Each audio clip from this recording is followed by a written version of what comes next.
Hey everybody, it's me. I just wanted to hop on here really quickly to introduce today's video. I interviewed Joseph Gonzalez with G&M Haulers Moving and Storage Company. What started out as a way to make some extra cash in college turned into a full-time business, and I was super interested to find out how Joseph got started, how he's managed to build such a great business, how he pivoted through COVID, and what the plans are in the next few years for G&M Haulers. So I hope you enjoyed today's interview, and I will see you later. Hey everybody, it's me. I am here with Joseph Gonzalez, and he is the owner of GM Haulers and Moving. Did I say that right? Yeah, so our company is G&M Haulers, but we use G&M Haulers Moving and Storage. That way Gotcha. people Gotcha. associate us with moving and storage. So Gotcha. Cool. All right. I always, like finding out about people's businesses and how they got started. Is this like family business? Is this something you kind of got into after, like, kind of tell me your story? yeah, for sure. So we started. So it's myself and my business partner Jose Moctezuma. We grew up together, and we from Lockhart, Texas, and we came to College Station at A&M. Somewhere in there, while we were going to school, we decided to kind of make some extra money. And one of our friends, she had told us that she had just paid a moving company of like $200 to move like 5 things. Yeah. And so being us that young and kind of Sure. just, we're happy with 20 bucks. We're like, man, Right. I don't know, 50 bucks. And so we just kind of had this little idea while we were working at another job one day, and we just like, hey, let's just go move some people, and Yeah. put a back then, or Craigslist was really big, so we Sure. kind of put an ad out and just made a little bit extra money. But really, what got us going was people really loved the way we worked. Sure. We both were really quick, and we just try to get everything done as quick as possible. So we Sure. had zero experience, but we used just our youngness, I would say, to Yeah. really. Yeah, for sure. How long ago was the initial, like, Yeah. when you guys first got started? First job was 2007. It was the end it was November 2007, and the funny thing was our first job. We were loading a little bitty U-Haul trailer, Mm-hmm. and this guy, he just had an apartment, and we got done in like an hour, and so we charged $15 each. So we just charged him $30, Yeah. and the guy was like, "No way!" He just didn't believe us, and we're like, "Yeah, we're happy with $30. We Yeah. So we can go hard." eat. We can go eat pizza now. Like. For real, our current job was paying us like 7.25 an hour. So, we made double that each. We're ecstatic, and so he's like, "Dude, here's $60." The next moving company wanted to charge like $200, and we're blown away. We went to work later that day to our real job at that time, Yeah. and we're just like, "Man, we made so much money today." So yeah, that kind of planted that little seed, and from Yeah. there we were just ready to go.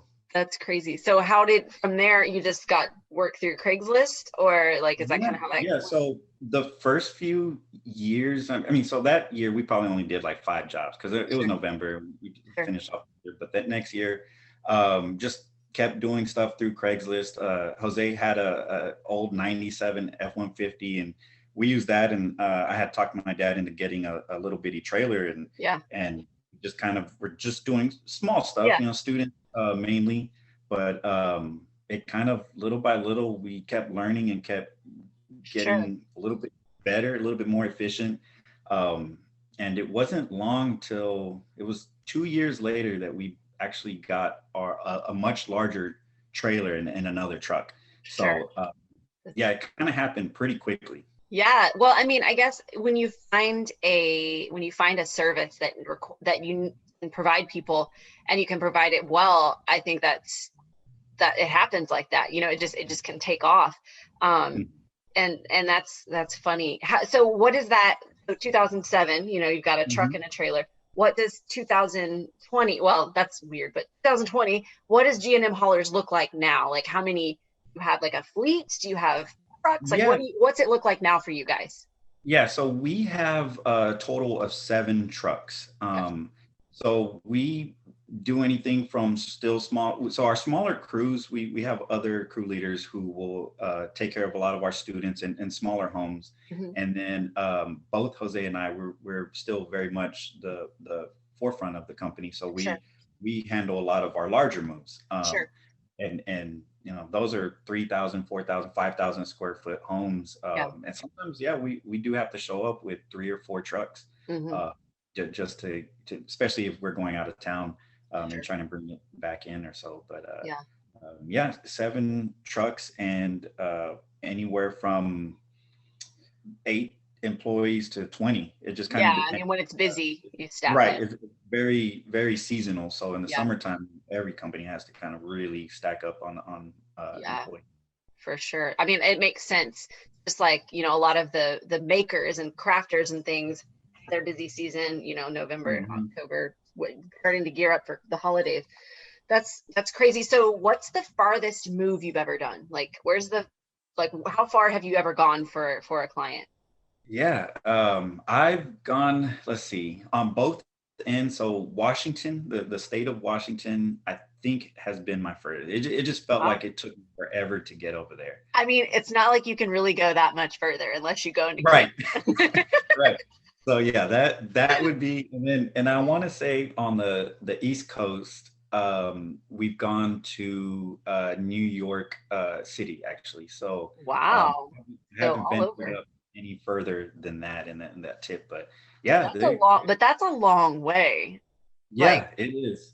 that's no It really joke. is. Long drives. There's a lot of stuff out there, from mountains to Yeah, big cities and stuff. But it's not too bad. I actually like the driving aspect of it sure. because I'm one to like zen out and Yeah, and just talk to myself and yeah. kind of that's where I've done like a lot of my future planning on stuff and Oh yeah. You and take video notes. Another thing, now when we live in the land of Audible, audiobooks Mhm. and video classes and stuff like that. So, I mean, it's taken the boring part of driving away for some of us, I guess. Yeah, yeah. So you say you really enjoy the driving part. Is that your Mhm. favorite part of owning your own business, or what would you say your favorite part of being a owner, sole proprietor of your own business? My favorite part would be, I think the people. I know it's probably cliche to say, but we move so many different type people, and I don't know if it's because we're in College Station or what, but it just seems like the people that we move generally like they just really care about other people. We show up and sometimes they have breakfast for us or they're going out our way to make sure we're comfortable. And I'm surprised because we're showing up to make sure they're comfortable. Sure, Uh, yeah, for their job, and so it's neat. yeah, They some of them at the end of the day they're hugging us, they're just really ecstatic, everything yeah, went great, and some of yeah, them they'll keep in touch with some of the sure, guys or even us. So yeah, it's people we meet, some cool business people, real sure, estate agents and custom home builders, and yeah, so there's a lot of it's a lot. In College Station, it's been a lot, and I think I can definitely say I've enjoyed that yeah. part of it, meeting new I people. definitely think that being a small business owner here in Bryan and College Station is different than it is in a lot of other places. I Mhm. feel like I truly feel like people really do care about each other. Yeah. Even all of us as business Mhm. owners and as people, because I think it comes from the somewhat transient nature, because like the students are coming in, people are coming in, coming out, and so those of us that choose to stay know that we have to like Right. help each other out a little bit Yeah. more. Okay. Yeah, I can So see that. I don't know. That's just my theory on it. I could be completely off base. But so I guess when when you went from your smaller crews to like having multiple trucks and things like that, Mhm. do you find that most of your business now is this same comes from the same place as it used to, like in terms of you do mostly in-town moves, or do you do a lot more like out-of-town moves, or how does that go? Or is it kind No, of half and I think from year to year, it does fluctuate. I think sometimes maybe we either have pushed some advertising towards one half? area. So, like if we did to students, then all of a sudden we're doing a little bit more out of town Yeah, student moves, and then some years I feel like we're just doing house moves like yeah, crazy. And then I think maybe that year we probably have built more relationships with real estate agents or sure. builders. And so yeah, it does change, and it's kind of hard to tell which year we're going to get. Yeah. Um, but yeah, Kind of just depends on where you put your focus, I guess, for that yeah, year. I I would guess say so. that kind of leads me into the obvious question that every business owner has been talking about this year. Two questions. How did Mhm. COVID affect what you do? And then how did you kind of like pivot and change to be able to adapt to that? Because you're still going strong. So, Mhm. how did that happen? Like what happened and how did you pivot from that? Okay. Yeah. So COVID back in March when everything was really scary. Yeah, It just sure. it happened really quickly, right after spring break. And for moving companies, right in the beginning of March, we do this really quick spike. Hmm. Um, Students are starting to move, and then the real estate market is starting to do really well. Yep. So we normally do a lot of hiring right then. Like I think we double in size that quick. Yeah. Um, but because of COVID, we didn't. Yeah. We were scared to hire, and which I was really glad we didn't. Yeah. So we kind of waited, and for the most part, um, yeah, that kind of kept us at this that uncertainty of like, what if we do? Sure. So we even in the summertime, I did notice like we got really busy, but we didn't hire anymore because we just didn't know Yeah. if like what would happen that next week or the next couple weeks. So I mean, we don't know from day to day at this point anymore, even right, now. right. So so do you still feel like you stayed busy enough? I mean, you know what I mean? Did Mhm. comparatively to years before, obviously if you cut your staff down or you don't hire your extra people, you got a little bit more profit margin that you can work with, but you still feel like it was as busy, or did people kind of stay hunkered down? Like kind of, did people move as they normally did in what you're doing? I would say, yeah, I would say they did. You know, I felt like it still spiked up. Sure. So once I would say April was really, really weird and bad, but Sure. it kind of did spike up. But Yeah. because we didn't hire any extra guys, what that did is that allowed us to let my guys work Yeah. Yeah. non. So we actually we changed our schedule. We were working like 7 days a week, Yeah. and we just took jobs, even if somebody booked on a Sunday or after hours. So that kept the guys going pretty good. Which I'm And sure was great for the guys because of the uncertainty of the situation. yes, yes, because they were scared. Yeah. I think that first week when the essential stuff came out, they were worried. They had all got with me, and I was like, "Hey guys, I'm going to do everything I can to make sure that we do work." Yeah. And so we all made the sacrifices and adjustments Sure. we needed to kind of keep going. And so I was really glad that I did make the decision to kind of just stay with what we had, Yeah. keep them working. And so it kind of did help us out. They even said this past October, which normally we kind of would slow down, Hmm. they were still cranking out 60, 70 hours sometimes. So Yeah. it was nuts. Yeah. I will say, even in real estate, just on my side of the real estate thing, it definitely lasted longer. Mhm. The swell in business lasted a little bit longer this year than it normally would, but I think that's because so many people put their home search on hold at the beginning of Right. the year, and Mhm. people weren't wanting to sell until later in the year. So I think, um, once things kind of started to go again, it kind of has made everything kind of weird. I mean, that's Mhm. an understatement, right? 2020 Yeah. weird. So what would you say if you could talk to Joseph from 2007? What would Mhm. 2020 Joseph tell him? What kind of advice would he give him? Hmm. I would to myself starting out, Yeah. I would actually say, dude, uh calm down a little bit. I was really hard on myself Yeah. when we made mistakes. Sure. We were aiming, both Jose and I, we were aiming for perfection, and so little things that kind of just that upset, that just kind of Sure. came up. We really were tough, and I think uh, even though I would say that to myself, I think myself then would just be like, okay, but I'm going to still try to aim for perfection. Sure. Um, I think that kind of did help us grow as fast as we did, but it kind of it was I know it was stressful then, Yeah. um, but I know now, like, mistakes happen. I even tell my Sure. guys, things happen. It's just what we do to overcome it. I How get do it. we learn from it, and how is that going to make us better? Because in the end, Yeah. we don't want to make the same mistake twice, and we want to do better. So Yeah. I would definitely tell myself, it's just the next day will come, and Yeah. past will become past, and just kind of Yeah. move forward. Cut yourself some slack. I Right.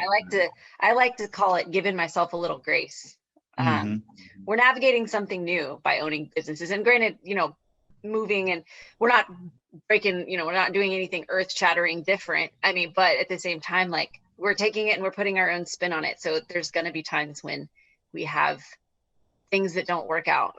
One of the best pieces of advice that I was given by my broker was, well, actually, his wife was the one that told me this. She said, if you know how many times you had we had to fail in order to succeed, like, you'd be surprised. And I Hmm. think that's really important. We don't learn from being good at something. We learn from Right. failing, and we learn from making mistakes. And you can't grow if you don't make mistakes. It sucks in the moment, but kind of have to look for that silver lining. Yeah, for sure.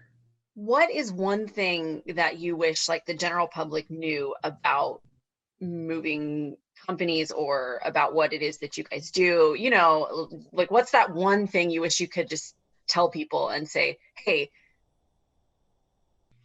Yeah, I think it would be more of our day-to-day challenges. So, um, I can give it to the guys that use social media and kind of um, record themselves or take pictures or fast videos of the jobs that they do.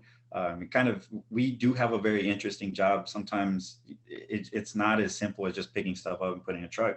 Sure. Sometimes a couch doesn't fit, and we're now hoisting it up over a balcony, using straps and all kinds Sure. of different techniques. So those parts in itself, I think, are really interesting, and I wish I kind of had a little bit more free time and putting that out there, Yeah, the creating. education, kind of. Yeah. Yeah, because I think people would like to see that stuff. I I know, think so. I don't know, maybe it's just because I'm in the field, but I know when I come across another company and I see a video of them like moving a safe upstairs or through, Yeah. you know, rocky terrain, I'm like, hey, that's a pretty good idea. And I've seen how Yeah. they do it. So, Well, I think we're such a video conscious society now mhm. that'd be a good way. That would be a good way to kind of market yourself. Not necessarily market yourself, but show people, like, what you do. Right. I did that a couple months ago. I put a sign out in front of a listing, and I recorded myself putting it in, because it's so Mhm. funny. I was Mhm. laughing because if I always think somebody's going to sit here and watch me put this sign up, and they're Mhm. gonna be like, what is this girl doing? Because, like, I gotta jump on it, and I gotta hit it with a hammer and all these kind of things. So I was like, well, why not just video it and let people see, Right. like, this is what I'm dealing with? Mhm. So I totally Oh, understand. That's funny. What's the funniest thing, or, like, the weirdest thing you've ever packaged and moved for someone? oh, yeah. There's definitely some weird stuff out there. Okay, But keep it PG. for the more simpler stuff, the weirdest thing. I mean, we move like some crazy sculptures sometimes that Yeah, it takes a little bit of like engineering almost to yeah, make sure, because you can't, like, you can put something in a box and a bunch of packing peanuts, but some of the stuff has like yeah, fragile tips and things, and it just leans a certain way, it can break off. yeah, yeah, for So sure. sometimes just creating things. Oh, so something that comes in mind right now is we'll move some mounts, and some of these animal mounts that'll be Yeah. like full body, like foxes or something that are Sure. on logs, and so they'll have tails Yeah. or things that kind of stick out, and you can't just put it in a box. So I would create a box basically that kind of molds around it and Yeah. supports things that are kind of up in the air. Sure. So yeah, that can be pretty interesting. Yeah. Well, it's a good thing you don't charge $15, Right. for a move now, because that's a lot of expertise that you're you're Yes. giving out for free. You would win by a lot. That's so funny. That's so Mhm. funny. Do you ever feel like you had any kind of weird roadblocks in starting your business? Like, was there ever a time when you were just like, you know what, this just isn't going to work because of some kind of outside factor? Because I think a lot of times, we can control what we do and we can control how we run our business, but sometimes outside factors, kind of come into play. Has that ever happened to you in your business? Yeah, I think one of our biggest ones starting out was when we started really young. We Sure. were 20, I think I was 22 years old, and Jose was 23 or 24. Right. Uh, and so we we didn't have I mean I don't even think I don't know if we had any credit. So starting out, it was really tough Yeah. getting like being taken serious. I know we Sure. would go to a bank sometimes and we'd sit there, and I felt like we were young, but like because we couldn't get like a loan or anything, Yeah. uh, and it just seemed like we weren't. I don't want to say treated uh, like we were just too young for it, but we just Yeah. I think we didn't have enough experience, Sure. and um, so yeah, our roadblock then I think is just we hadn't established enough uh, Experience. yeah, experience and so forth. But Finding backing and things like that can be hard when mhm, you don't. It's like the old, you got to have experience to get the job, but you can't get the job because you don't have the experience, and then how do you get the experience? You get the experience by mhm, having the job. And so catch this is them. something I meant to ask earlier and I completely forgot. What you said you came here to go to A&M, right? Mhm. So is this what, did you go to school for business? What did you go to school for? No, funny thing is, like I said, the moving thing was just a an idea. Like I don't Yeah. think me growing up, and I definitely did not think I was going to be a business owner. But no, I was going to school for mechanical engineering, and Gotcha. Jose, he ran cross country at A&M, Oh, and wow. he was wanting to be a teacher and a coach. Gotcha. So we both kind of Yeah. left field and Yeah. That's just funny. did something completely different. Yeah. Yeah. So I always ask that because I have a theater degree and people laugh at me and they're like, "You have a theater degree from Texas A&M?" I'm like, yeah. "Yes," and I love it. And Mhm. I've done oil and gas. I've done like real estate. I did door-to-door sales for a while. And so it's always interesting to me if people ended up doing the thing that they started out Yeah. like I think chasing something after. just grabs you, right? Yeah. Like I'm sure, it just took a hold of us. We Yeah. started it, and then that seed got planted, and we kind Yeah. of kept going. And honestly, I wouldn't change it. I Yeah. definitely really love No, what we that do. I feel the same way. I mean, I love what I got my degree in, but at the same time, it's Mhm. like I'm happy with where I ended up and the things that I've learned as a result of the changes that have happened that were different than, going to real estate or Yeah. I mean, sorry, into theater. So I know with 2020 being as weird as it has been and the uncertainty of 2021, but where do you see your business in a year? Like, if you were are you planning to expand? Are you planning to, try to stay local? Are you trying to go national? Like, what are you thinking? Yeah, so our goal has always been we really want to develop storage as well. So we want our own storefront and our own location where we do the moving thing, but we also want to get into storage. Sure. Those two businesses go hand in hand. Oh, of course. Mhm. But storage is I would say our biggest hurdle. Sure. We've wanted to do that for the last 10 years or so, and it just the commercial real estate is just bananas. Yeah. So yeah, it's I don't see ourselves in a year, but we're trying to do everything we can to kind of get things in order, kind of get the ball rolling in some Sure. way, and that would definitely be a dream of ours, is kind of Yeah. getting that started, and um, I know one day we'll get there. Hey, you know what? Like I used to be, we're talking about being hard on ourselves, right? I used to be Hmm. really, really hard on myself and never felt like I was doing enough. And honestly, like as long as we continue moving the needle forward, as long as you get up every day and you keep doing the little things that get you where you want to be down the road, I think that's, especially with everything being so, I don't like the word uncertain, but with everything just being so quickly changing, I think Yeah, that we just kind of have to say, you know what, here's where I'd like to be and work that direction, and then eventually we'll get there. yeah, And yeah. we As just have long to as change our you're timelines a little bit sometimes. Yeah, yeah. And I think that's definitely one of the things that we were hard on ourselves early on. It's like we had told ourselves, I think in 2010, 2011, hey, 2 years we're gonna get a storage unit. And then, then you learn how much stuff costs. And then it's just one of those things you're just hard on yourself Yeah. about. But it's kind of like, hey, well, you kind of have to get a grasp on reality and Yeah. just kind of work towards it. And I Right. think every year we have been.